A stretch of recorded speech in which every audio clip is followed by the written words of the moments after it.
Hello everyone, it's Medne here and we are continuing D&D stories and I'm continuing the first story ever, which is Wizard's Choice 1. There's like Wizard Choice 2, 3 and so on. And left off by me looking at that shiny eye and I realized there's this creature outside, this monster, and I started to talk to him through the door and I just became a diplomat by just talking to him. So let's hear what's else is ahead of us. And look at that picture. Is this the monster I was talking to? He looks cool, more like an ogre. Some sort of a horns at the bottom or some kind of, I don't know, tentacles or something. Alright, so you muster your courage, face the door and raise your voice to be heard over the pounding and shouting of the goblins. We mean you no harm, we wish only to... Crack! The door explodes open. Ooh, did he kick it? The light of your lantern streams into the doorway to reveal a huge, muscled monster stooping over. He holds a massive spiked club in one hand and a melon-sized rock in the other. He steps into the room. He doesn't sound very nice, you know. Neville's tongue, it's an ogre. Reginald curses. I forgot the voices I gave these guys. Well, pardon me. Greetings, you say, mustering your most cheerful smile. The yonder goblins are disrespecting your property. Let us join forces against them. That's me mustering out my most cheerful smile. Just then, the front doors of the castle burst open. Like a tidal wave crashing on the beach, a heap of goblins falls into the room. Creatures on one top of another. A chorus of glee erupts from their fanged mouths. The ogre hurls his stone straight at you. You duck and hear a squished thud behind you. Well, your diplomacy may not have exactly worked, but now there might be an opportunity. Time to let the ogre and goblins become acquainted without you. So, I'm not a good diplomat, you know. I'm not good with talking people. But at least I get myself a chance to, sneak away. Let's continue. At least we didn't lose anything. I actually won achievement, which is super great. Reginald and you nearly collide in your haste through the eastern portal. Once through, you slam the door closed. From the entrance chamber you just left come goblins' yips of triumphs, which then turn into screams of terror that are immediately drowned out by an earth-shaking snarl. Oh my god, imagine him like smashing them with his big weapon, nails and stuff. Oh. Next is the sharp slapping of flesh, against the flesh, and the wet sound of bodies ripping apart. Oh, that must sound very nice, actually. Not when it happens to me, you know. You run from one room to the other. The ogre is not much of a housekeeper. The castle is full of giant cobwebs and broken furniture. Finally, you enter a large room, a dining room, as evidenced by a long wooden table and two fireplaces. You motion to Reginald to stop and you both listen. Faintly, you can hear the far-off sounds of battle from behind you. Can't leave that way, you think. Just then, you hear something else, labored, breathing, and is that crying? Oh, there could be like a child or something in there. Maybe ogre's child? Imagine if we like met a little tiny ogre. Oh, so cute little ogre. You know, they are very cute when they are very tiny. It's like little puppies. They're absolutely cute. So it could be like a tiny little ogre. And I didn't know this place is ogre's place. He wasn't very nice, but at least he let us to escape. Okay.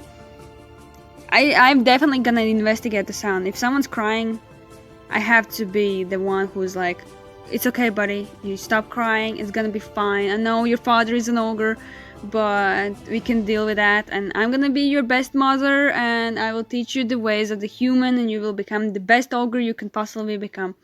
For glory and the loot, you think to yourself as you take the lead. Oh yes, let's go. It's a girl. You quickly realize that the sound seems to be coming from this very room. You creep, of course I creep over, to this other end of the dining hall and see a young woman sitting on the ground, chained to a fireplace, rocking back and forth and sobbing. Oh, I thought it's a little tiny ogre child. Okay, it's a lady. But still, this is why you check the sounds of crying. Like the person is very sad and she's changed. Maybe she's like a victim or something. Maybe he fell in love with this girl and he's like, no, you can't leave this place because now you're mine. Ooh. Her cries break off and she looks up at you with an expression of fear that quickly turns to surprise.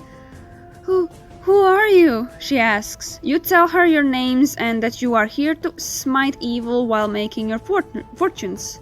This brings a smile to her face, a pretty smile, you suspect, of course. Am I a boy or girl? That's a good question. Probably dude, because like, pretty girl smiles at me, so I have to smile back, you know, that old thing. You suspect, although it's hard to tell under all the dirt smudged on her face. Oh, she's dirty. She's very dirty. She gives her name as Kiba, I guess, and says there is a key to her chains on the table. Sure enough, besides cracked and dusty china, is a small brass key. Weird sentence. As you set about unlocking her, she tells you that she is a merchant daughter who was traveling with her father's trade caravan when it was attacked by a mighty ogre with a small band of priests of an evil god wearing dark cloaks. Those of her party not killed in the initial attack were taken prisoner and chained up in this room. One by one they were taken away by the priests, never to return. The ogre probably eat them. Like, no. They took my father, Kaiba sniffs. No doubt he is slain, but I must try to find him. Will you help me? You ask her if she has any idea where her father or the others might be, but she knows little of the rest of the castle. Reginald takes you aside and says, we to take her to safety and then look for her father on our own? She will be in danger traveling with us. Yeah, I agree. That having some half-starved, unarmed merchant's daughter tripping along behind you will only get her killed. But where is safety? That's a good question. I have no idea. Last time I checked, the courtyard was crawling with goblins, and according to her, the castle residents are not very good hosts, and according to me even, because I was very diplomatic and I talked to this ogre and I was like, hey buddy, wanna drink some beer together sometime? And he was like, nah! And he was attacking me with his big, I don't remember what was it, club or something? What do you do?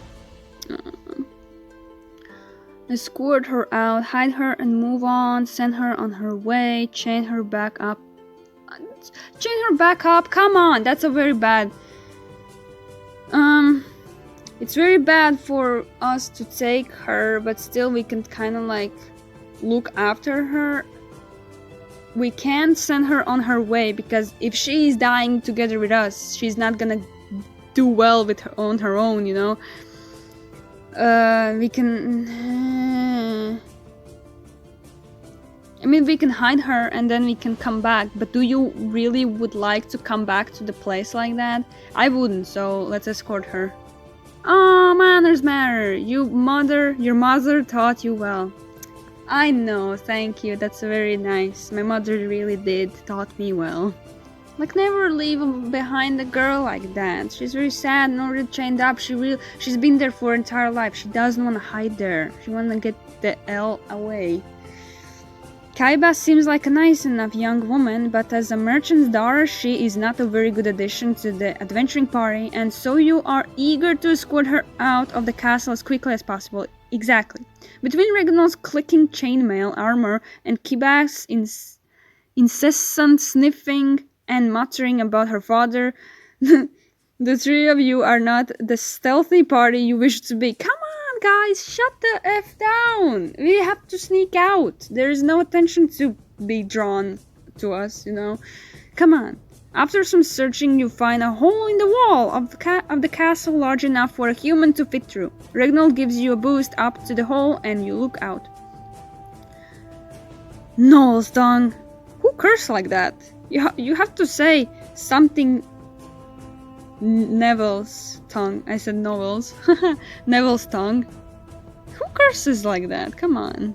You curse in your head. Glowing eyes dot the courtyard outside. You get down and tell the others the bad news. Oh, we're surrendered. Like, oh no, we can't get out. Oh my god, the life is decreasing. No, we have like 8 life left. No. As you're describing what you saw, there's a sudden jolt of numbing cold in your back. Ooh, someone struck me with the cold attack. You cry out in pain and turn to see a cloaked man barely visible in the light, cast by a shattered lantern in his hand. He's pointing at you with his other hand. Perhaps this is one of the evil priests Kaiba spoke of? Probably. Like a very, very cold-ass mage. I'm the hot one. He's the cold one. You want to hang out with me? I'm the hot one, you know? As you slump back against the wall, Kaiba covers in the corner. Regnal unsheaths his sword and charges. The cloaked man runs. By the time you recover from the pain and stand up, Regnal is walking briskly back into the chamber. That sneaky devil eluded me. And that's what he said, okay. I would bet my last copper he is off gathering allies to come back for us. He must move on. We must move on. I say. As I hasten away from that wing of the ruin, the three of us, agree Kaiba should hide for now.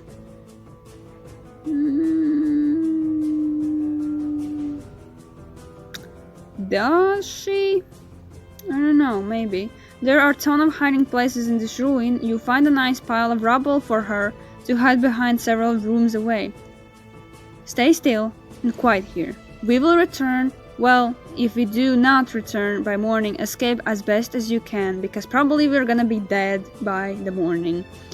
I instruct her. Clever, Reginald says as you leave her. If her abductors find her missing, they will not expect her to remain in castle. With luck, they will leave the castle altogether to search. Yeah, that's pretty clever. And we can explore unhindered. You say with a smile. Yeah, let's continue. We didn't lose anything. Good, we escaped very nicely. The castle is quiet and dark. You walk into a wide hallway that branches in 2 directions. One direction is covered in a thick layer of dust, while the other is covering in footprints. You decide that it would be wise to get a lay of the land before looking for any trouble. Despite the faint smell of rotting flesh from the dusty hall, you decide that it would be wise to go this way first. Less monsters, more treasure, or at least you hope. Yes, more treasure. Maybe some beer kegs? Maybe. I don't know. I really wanted to hang out with that ogre back then. Maybe we can find someone else who wants to hang out with me. You have kept your lantern hooded, only allowing slivers of light out. After all, you want to remain stealthy. The way is dim, however, you find yourself tripping over rubble and the odd piece of furniture. Ahead there is the stench of rot, making you wonder if there might be something terrible hidden in the shadows. Too bad you can't see in the dark like a goblin. What do? Imagine actually going through there.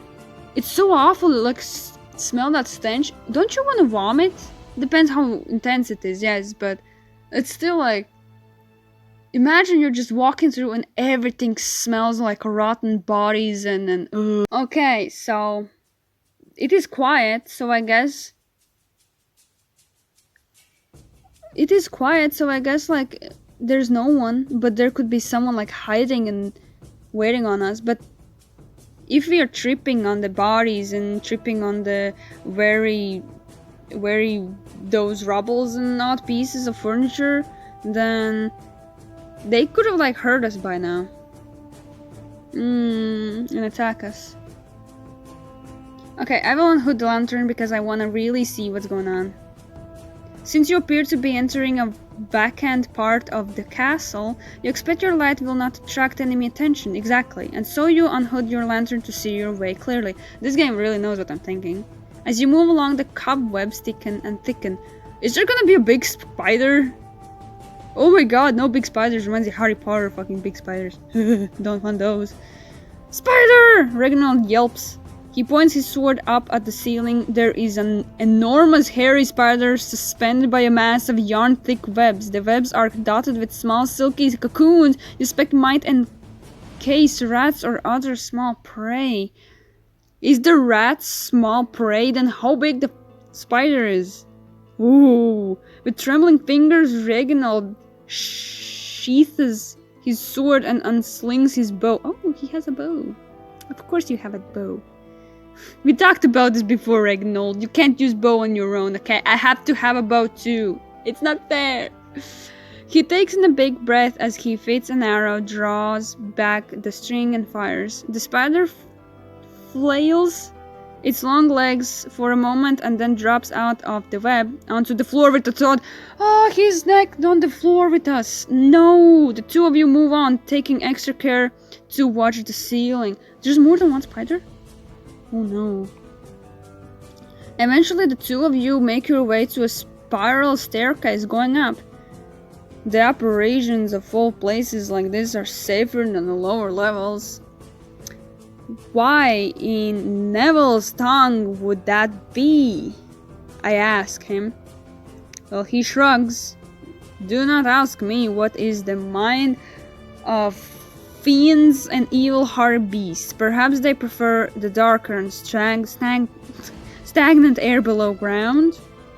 You look up the stairway and sigh. Well, perhaps we can get a view of the courtyard and the goblins from up there. Probably. Yeah, that's what I would actually think, like from higher ground. Ragnar leads the way up the stairs, which lead into a small tower. Moonlight filters that intrude to windows. This room is finely furnished and otherwise much more nicely kept than the rest of the castle you visited so far. Oh, that's nice. And also the moonlight. Imagine the moonlight in that cute little castle. Would be cool. There's a small bed, still made. Interesting. On one end, an ornate table and a bookshelf. On the table is an open fairy tale book. Ooh, and a gold embossed hand mirror.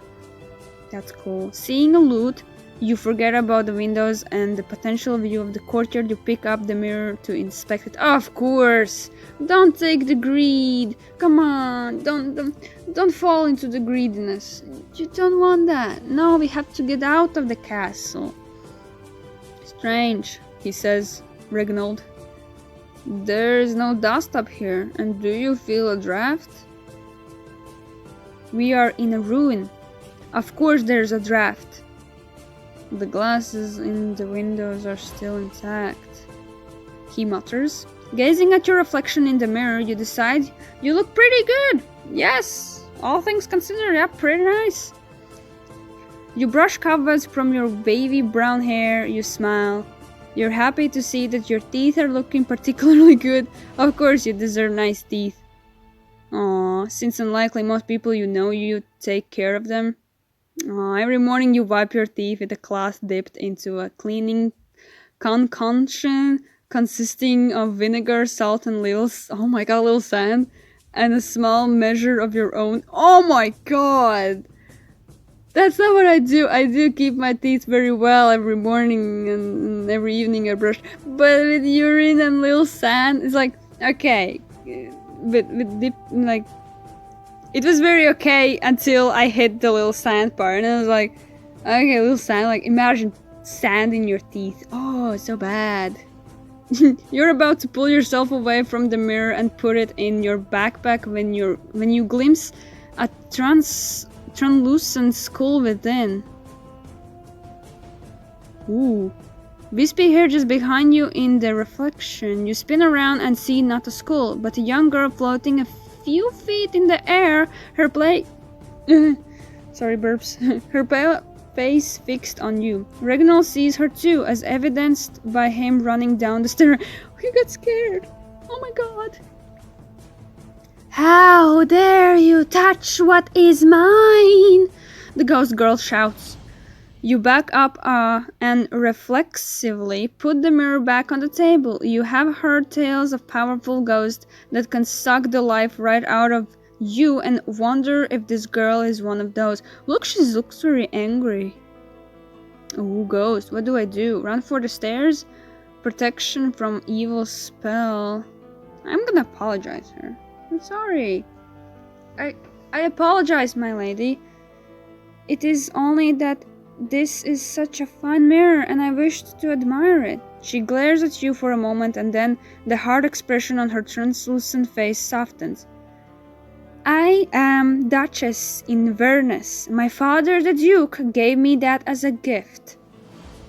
You have heard stories of Duke Inverness, have I? I don't know. And the mysterious circumstances around the demise of his house. Despite your fear, you feel a pang of sadness for his daughter, who now shimmers before you trapped in this world. And these books, why they look like excellent stories in here? You stammer. I stammered.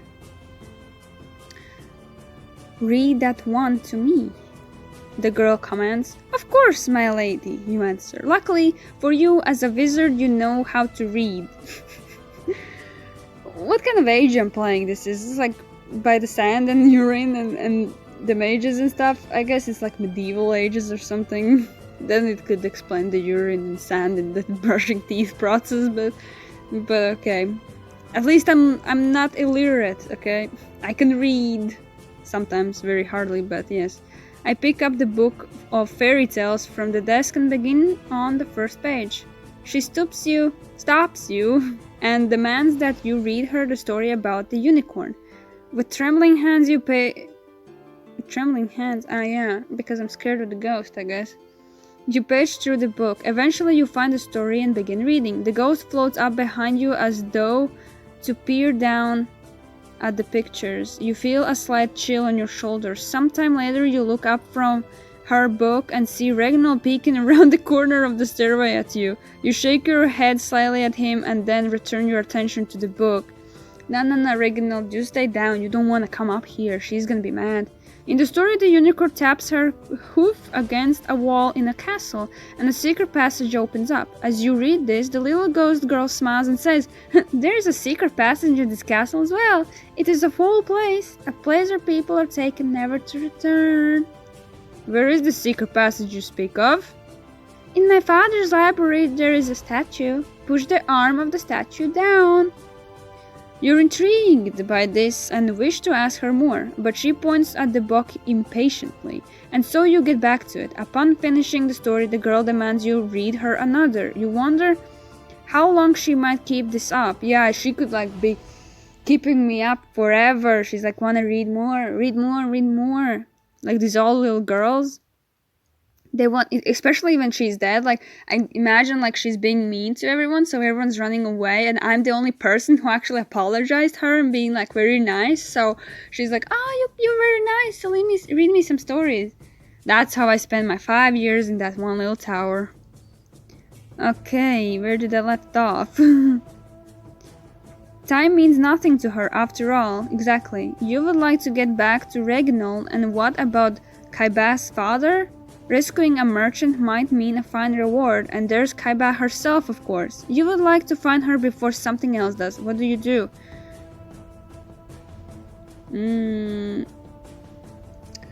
Okay, I could read one more story, and then I would like to attempt myself to excuse.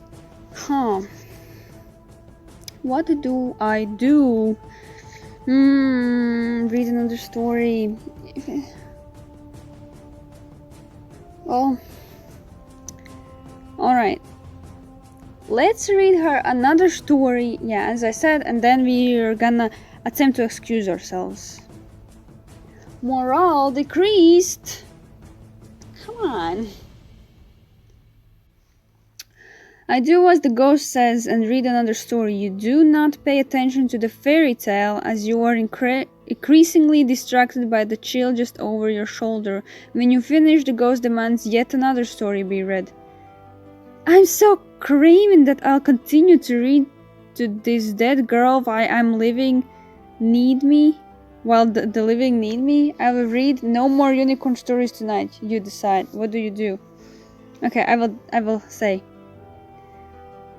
Oh, beautiful and glorious Duchess, might I ask you your full name? Gabriella, Duchess Gabriella of Inverness, she answers.